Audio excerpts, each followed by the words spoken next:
Joint doctor forum ও ৫৫টি সামাজিক সংগঠন একসাথে কলকাতার রাজপথে নামতে চলেছে। আগামী ১ অক্টোবর কলেজ স্কোয়ার থেকে রবীন্দ্র সদন পর্যন্ত মহা মিছিল হবে। ১ লাখ লোক সমাগম হবে বলে মিছিলের দাবি সংগঠনগুলি। মূল বিষয় অভয়া বিচার চাই, আর সেই সঙ্গে আগামী মহালয়ার দিন জুনিয়র ডাক্তাররাও মিছিল করতে চলেছে। কলেজ স্কোয়ার থেকে ধর্মতলা পর্যন্ত সেখানে একটি সমাবেশ করা হবে।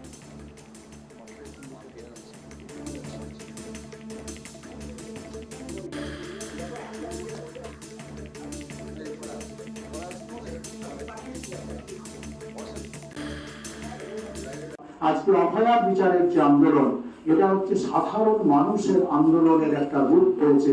সাধারণ মানুষের ক্ষোভ, যন্ত্রণা, দুঃখ এই অভয়াকে সামনে রেখে তারা রাজপথে আজকে পড়ছেন। তো তেমনি তারা আমাদের এটা আশঙ্কা এরকম কোন শব্দ ব্যবহার করাটা এই সময় বোধহয় সমীচীন নয়, কিন্তু আমরা এটা নিশ্চয়ই দেখতে পাবো ১ তারিখের যে মিছিল, আমরা যেটা junior joint platform of doctors তার সহযোগী সংগঠনরা তারা যে ডাক দিয়েছি, এবং তার সঙ্গে হচ্ছে আমরা ডাক দিয়েছি এরকম নয়, এই ডাকের দাবিটা এসছে সাধারণ মানুষদের সংগঠনগুলি থেকে।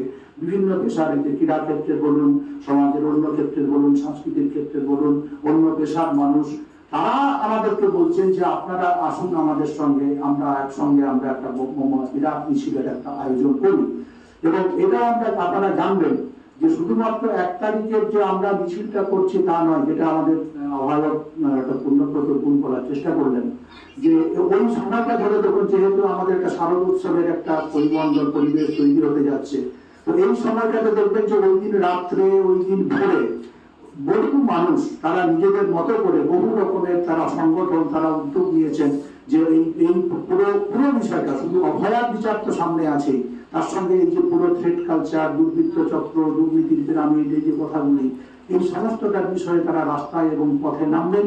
এবং এইটা হচ্ছে যে ওই সময়টার পরের দিন হচ্ছে যে আমাদের জুনিয়র ডক্টর যারা আছেন তারা হচ্ছে যে একটা মহা মিছিলের ডাক দিয়েছে ওই দিন বেলা ১ থেকে ১টা থেকে।